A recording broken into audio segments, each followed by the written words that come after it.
Hallelujah. Thank you so much, Pastora.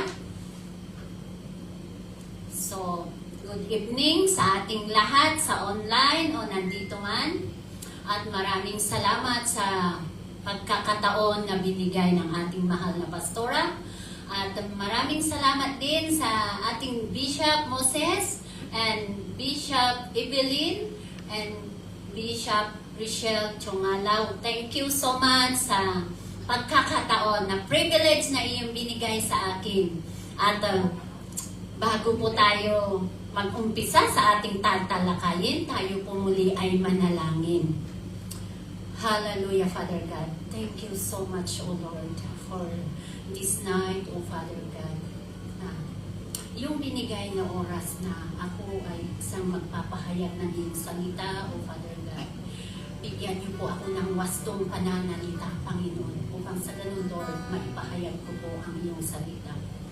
Lord, I ask your Holy Spirit. I am nothing, Lord, without you, without your Holy Spirit, O Father God. Maraming salamat, Panginoon, at ganun din sa mga nasa online, O Father God, ay pagpalain mo ang iyong salita at ito ay magrema sa puso ng bawat makikinig, Panginoon. Maraming salamat at ito po ang aking samagdalangin sa pangalan ni Jesus. Amen. So, ang ating pag-aaralan ngayon ay how we become a victorious Christian. Wow!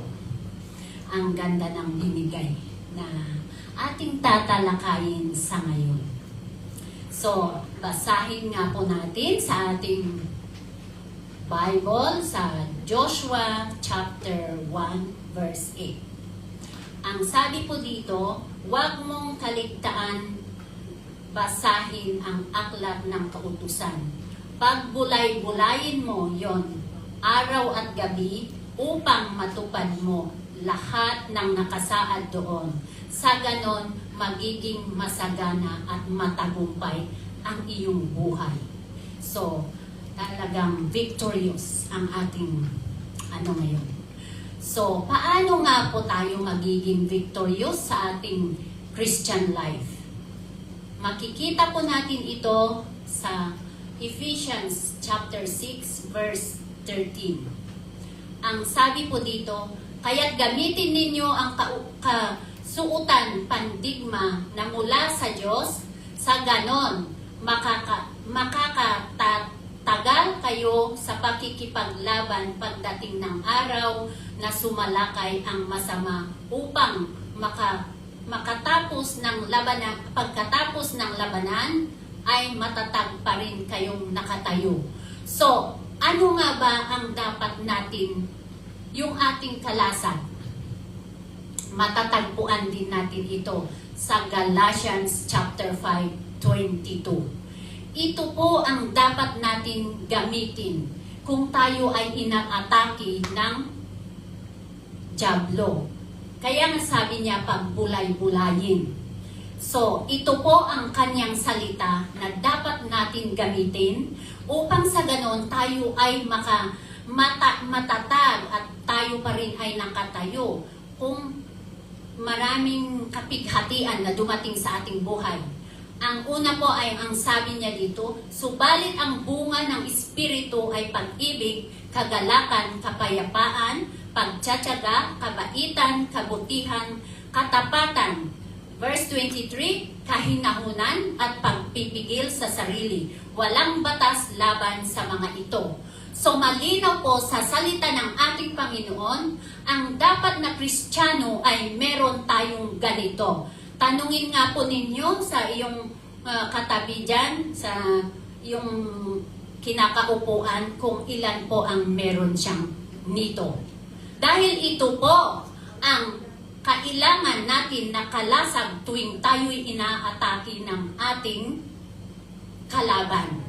Spiritual po ang pinag-uusapan po, hindi po yung physical na yung talagang meron tang bala or ano. Pero ito po ang bala ng isang Kristiyano na dapat natin gamitin kung tayo ay atakihin dahil marami pong ginagawa ng dyablo kung paano tayo pabagsakin. Lalong-lalo na ngayon na huling araw na malapit na ang ating Panginoon na darating ay ito po ang gusto ng dyablo sa atin, na tayo ay pabagsakin. Ayaw niya tayong pumunta ng simbahan, kaya dapat tayo laging handa. So sa verse 16, the same chapter, lagi ninyong gawin panangga ang pananampalataya, na siya'y papatay sa lahat ng nagliliyab ng palaso ng dyablo. So malinaw po ang ating dapat kalasan, ang ating ginagamit. Kung minsan, kahit yung kapatid mo or pamilya mo, di ba? Dumarating yung hindi kayo nagkakaunawaan. Pero ang gusto ng ating Panginoon, para tayo'y matagumpay bilang isang Kristiyano, ay dapat meron tayo yung mga katangian ni Jesus na ito. Yung bunga ng banal na Espiritu, ang siyang dapat mananahan sa ating puso. At dapat ito ay lumalago sa ating puso upang sa ganon ay lagi tayong handa. Ano man ang gawin ng dyablo sa atin, hindi tayo basta-basta matitinag. Kasi ang sabi niya rin dito sa 13, kaya't gamitin ninyo ang kasuotan, pandigma, di ba? Sabi niya. Ano, yun nga, yung spiritual na katangian ng Diyos. Sa verse 17, ang sabi niya dito, isuot ninyo ang helmet ng kaligtasan at gamitin ang tabak ng Espiritu na walang iba kundi ang salita ng Diyos. So malinaw mga kapatid na dapat ito ang ating pinapalago sa ating puso. Ito ang dapat mananahan at lagi tayong magpapuspos sa banal na Espiritu upang sa ganon, anuman ang mga nangyayari sa buhay natin ay kayang-kaya natin paglabanan. Dahil yon ang gusto ng Panginoon, na matagumpay ang kanyang anak, hindi po tayo talunan. Yun po ang gusto ng ating mahal na Panginoon.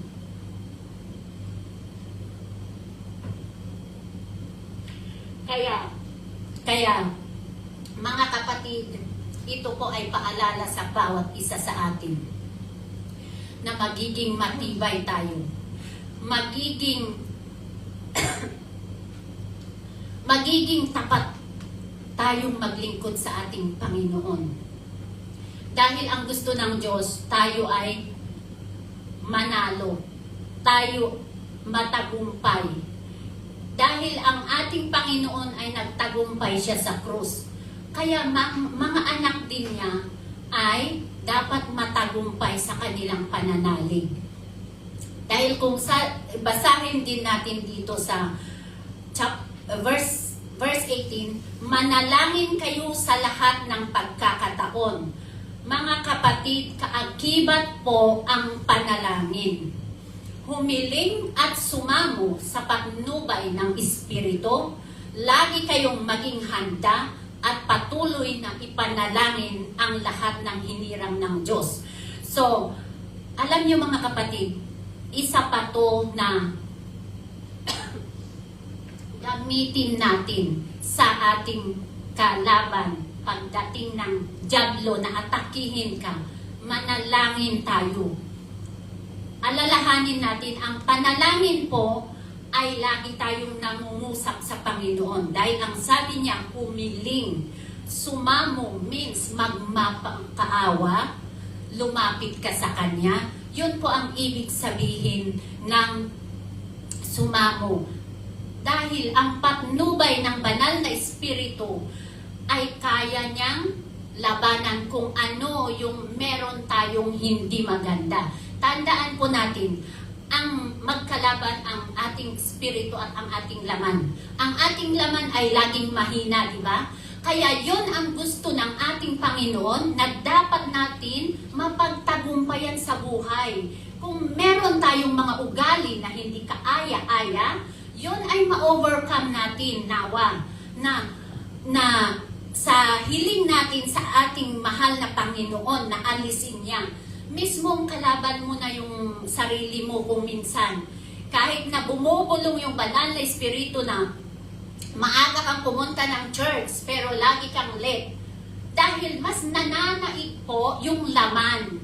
Hindi mo po kayang mapaglabanan yung laman mo. Kaya nga sabi niya, laging gamitin natin ang ng banal na espiritu para mapagtagumpayan natin. At isa pa, ay itakwil natin yung self-will. Dahil hindi po tayo pwedeng maglingkod sa dalawang ilog, masama at mabuti. Kung hindi pa natin iniiwan ang ating pamumuhay na makalaman, paano po tayo maging matagumpay mga kapatid sa ating pananampalataya? Dahil half-half. Pero kung full na ibigay natin ang ating pananalig sa Diyos, ay sigurado po mananalo tayo. Dahil lagi tayong pinupuspos ng ating banal na espiritu na siya laging gumagabay sa atin araw-araw, di po ba? Kung minsan, pag nakagawa ka ng kasalanan, di ba?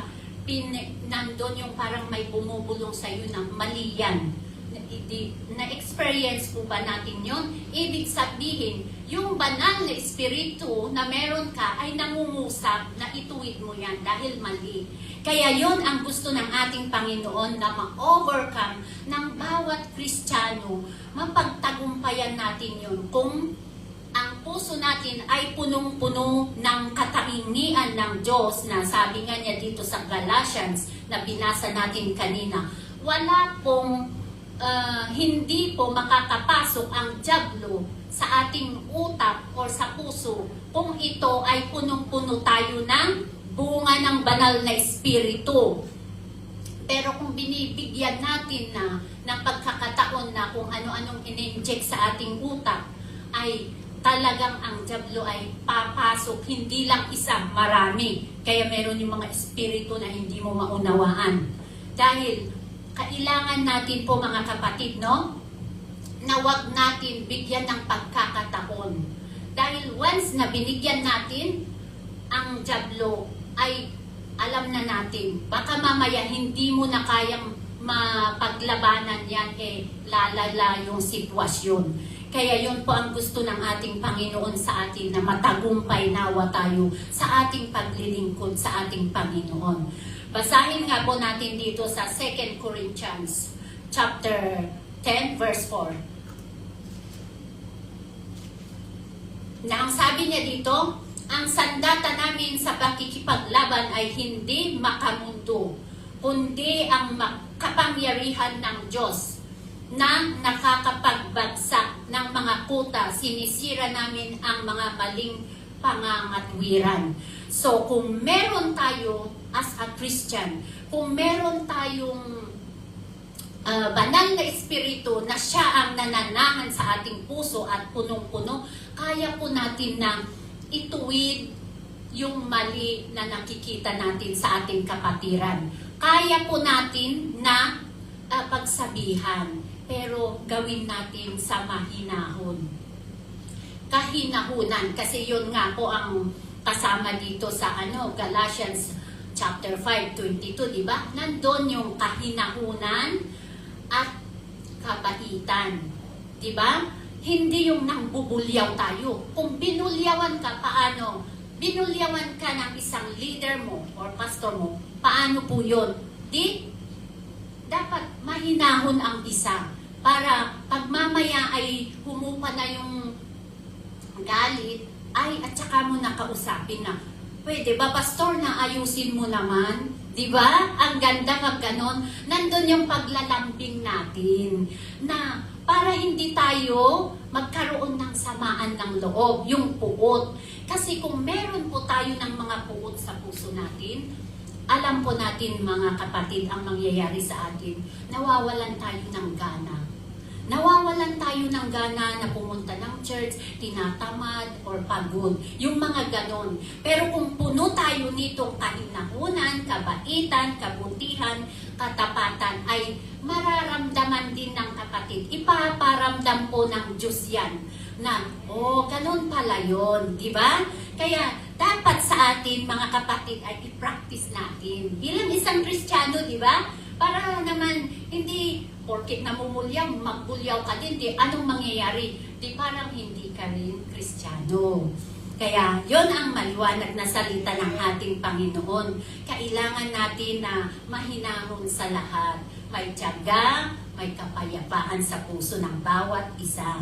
Dahil magtatagumpay tayo kung meron tayong mga espiritong ganito.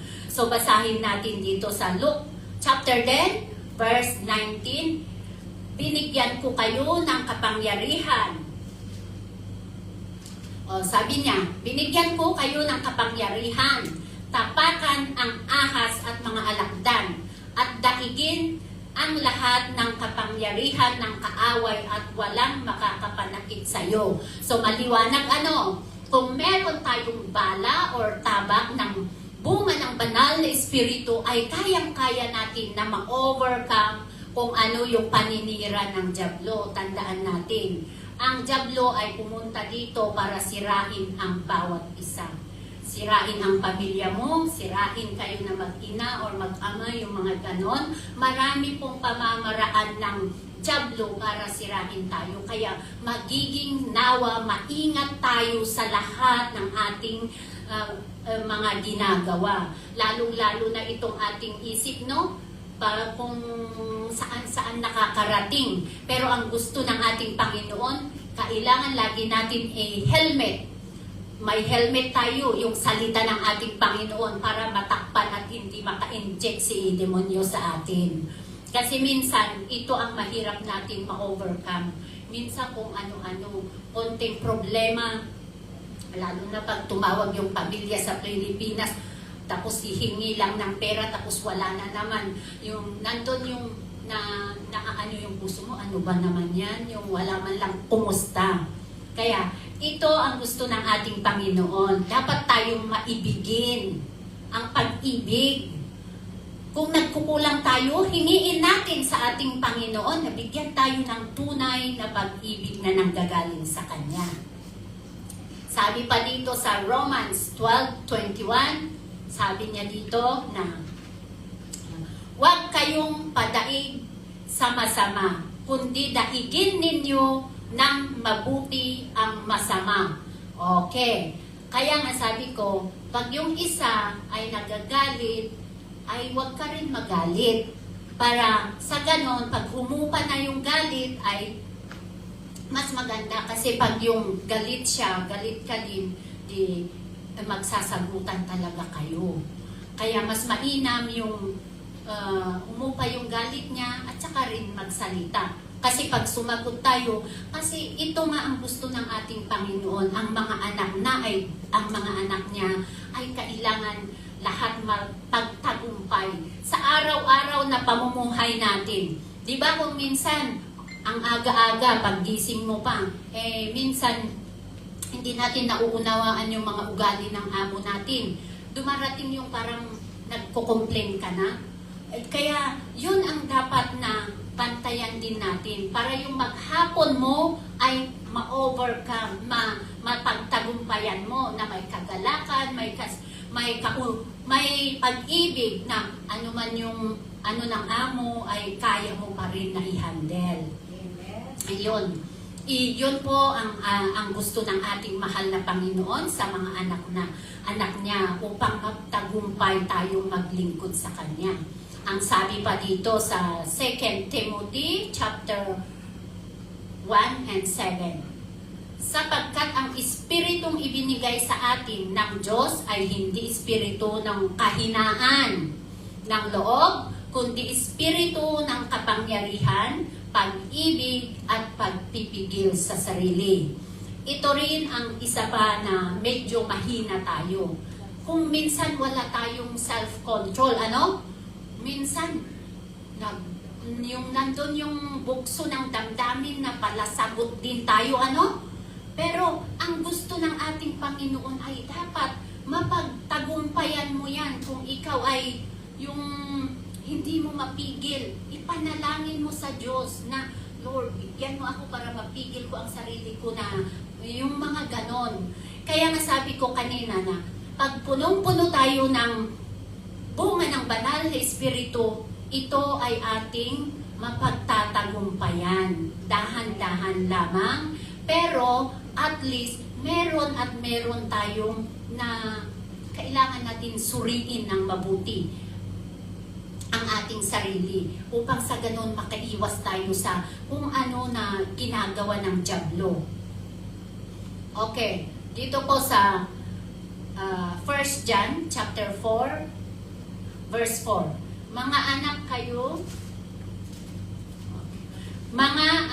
kayo nga sa Diyos ay napagtagumpayan na ninyo ang mga huwad na propeta, sapagkat ang Espiritong nasa inyo ay mas makapangyarihan kaysa Espiritu na sa mga sanlibutan, nasa mga sanlibutan.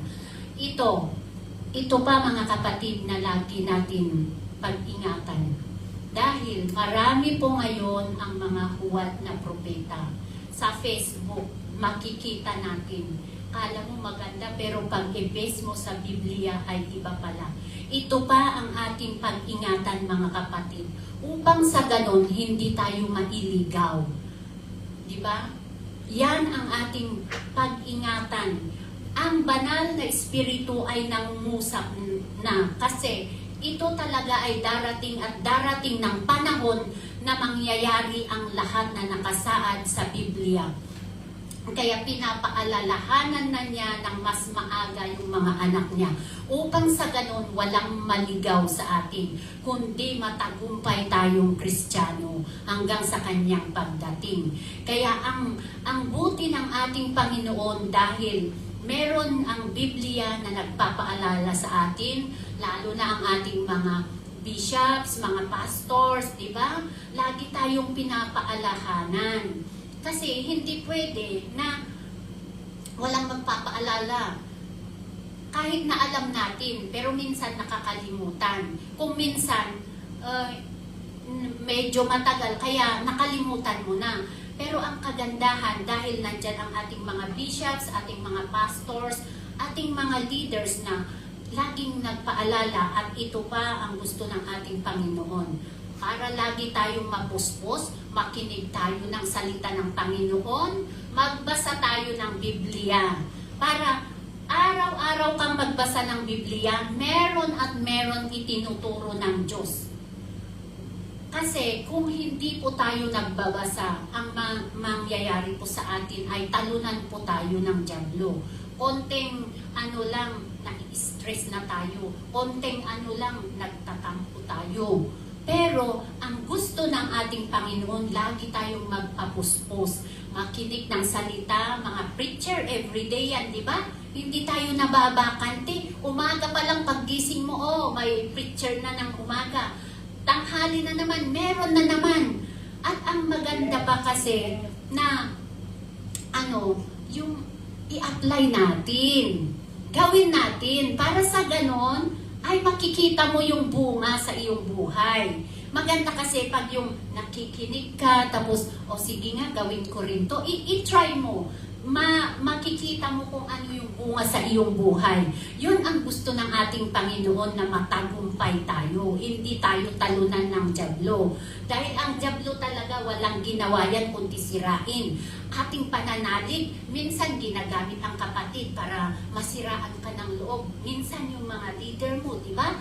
Pero ituon mo ang iyong pananalig sa Panginoon upang sa ganon ay tuloy-tuloy hanggang sa pagdating ng ating Panginoon. Kasi ang sabi pa dito sa 2 Corinthians chapter 2 verse 14.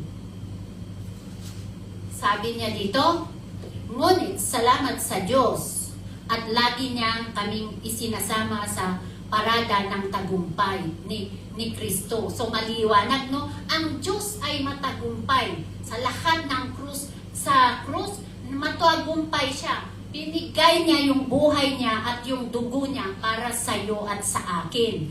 Dahil ang gusto nga niya, lagi tayong makikipagkaisa sa Kanya. Kung humiwalay po tayo, wala pong mangyayari sa atin. Gaya nga nito, sa aming pakikipagkaisa sa Kanya at sa pamamagitan namin ay pinapalaganap ng Diyos sa lahat ng dako ang mabangong halimuyak ng pagkakilala sa Kanya.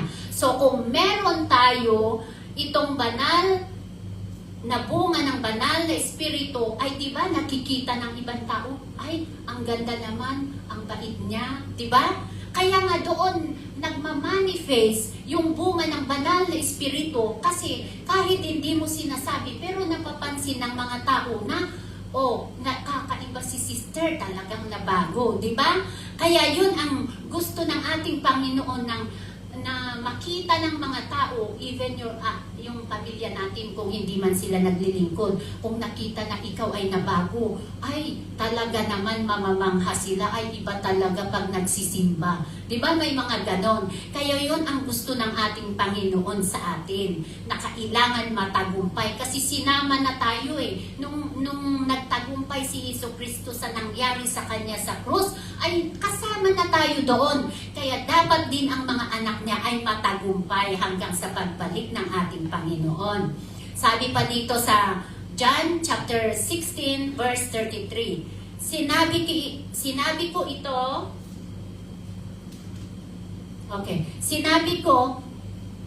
ito sa inyo upang sa inyong pakikipag-isa sa akin ay magkaroon kayo ng kapayapaan. Nabanggit naman ang kapayapaan. Ito, magdaranas kayo ng kapighatian sa sanlibutan ito. Ngunit tibayan ninyo ang iyong loob na pagtagumpayan ko na ang sanlibutan.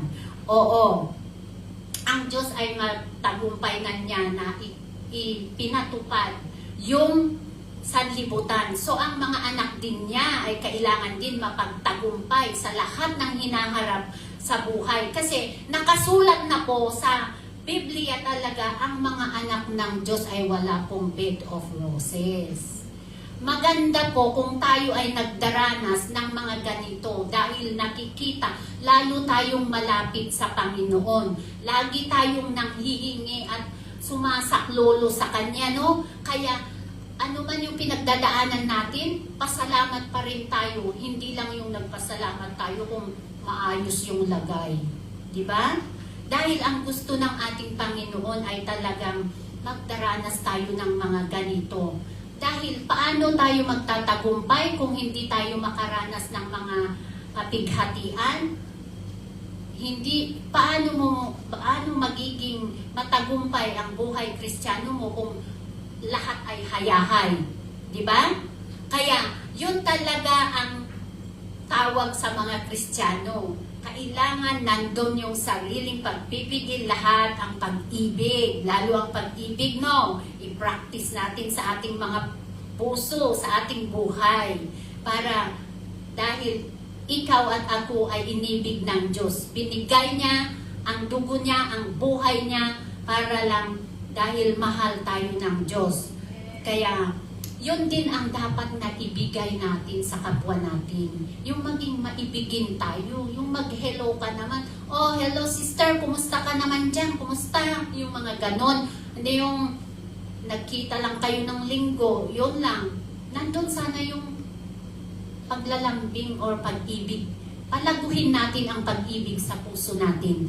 Dahil ang pag-ibig ay, anong tawag dito? Kaya mo kasi kung meron tayong pag-ibig na galing sa Diyos, kaya natin na magpasensya, magpatawad, mahalin ang mahirap mahalin. Yun po.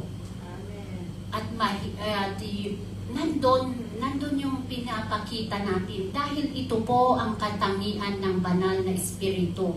At ito rin ang katangian ni Jesus nung nandito siya sa lupa. Diba?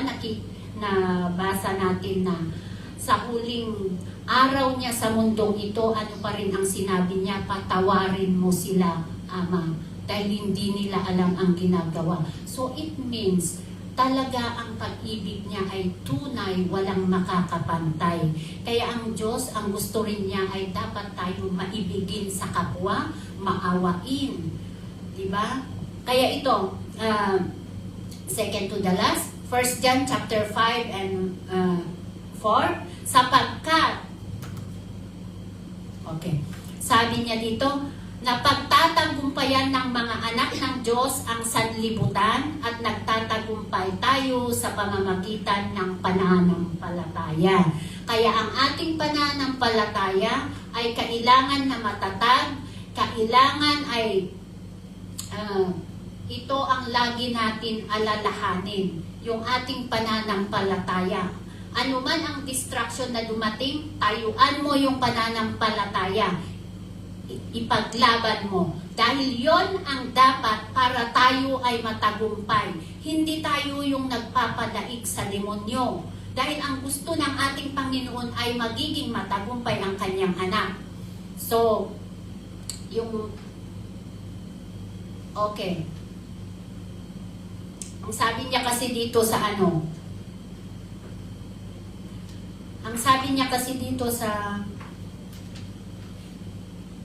okay.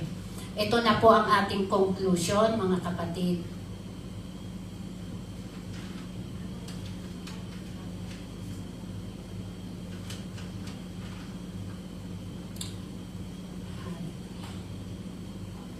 Ang sabi niya kasi dito sa isingit ko lang to. 1 Timothy chapter 6:12. Ipaglaban mo ng mabuti ang pananampalataya. Panghawakan mo ang buhay na walang hanggan. Dahil diyan ka tinawag ng Diyos nang ipahayag mo sa harap ng maraming saksi ang iyong pananalig kay Kristo. So it means yung pagte-testimony mo, alalahanin mo noon nag-testimony ka, ituloy-tuloy mo yan, kapatid. Para sa ganon ay matagumpay tayo. Ipaglaban, sabi niya, mga kapatid. Huwag tayong maging talunan, huwag tayong padaig sa dyablo. Dahil ang dyablo, nako, wala tayong kinabukasan, wala tayong buhay na makakamtan sa kanya kundi parusa. Kaya ano bang pipiliin natin? Of course, yung mapunta sa langit, di po ba? Ang ating conclusion po ay 1 Corinthians chapter 15:57. Sabi niya dito, magpasalamat tayo sa Diyos na nagbibigay sa atin ng tagumpay sa pamamagitan ng ating Panginoon Hesukristo. So, napakaganda po na ang talagang tagumpay natin ay kay Jesus. Kaya wag tayong hihiwalay kay Panginoon dahil siya lamang ang magbibigay ng tagumpayan ng bawat Kristiyano. Hindi po tayo maging tagumpay kung hihiwalay tayo at aalis tayo sa kanyang presensya. Kaya yon lang po ang ma-share po sa gabing ito at salamat muli sa nandyan sa online. At magandang gabi sa ating lahat at lalong-lalo na sa ating mga bishops, pastors. Maraming salamat po at tayo po ay manalangin. Hallelujah, Father God. Maraming salamat, Panginoon, sa iyong salita na iyong ipinamalas sa gabing ito, O God. Maraming salamat, Panginoon, sa ating mga kapatiran, malayo man o malapit, O Father God, ay ito po ay magrema sa puso ng bawat isa, O God. Maraming salamat, Panginoon, dahil ikaw ang tunay na Diyos na aming linalapitan tuwing kami ay humaharap sa anuman na kapighatayan sa aming buhay, ay ikaw ang Diyos namin na maawain at mabahabagin, O Father God, at mapagmahal na Diyos namin. At Lord, maraming salamat muli at ibalik ko po sa iyong papuri, O Father God. Ito po ang aming samot dalangin sa pangalan ni Jesus. Amen. Balik ko po sa MC.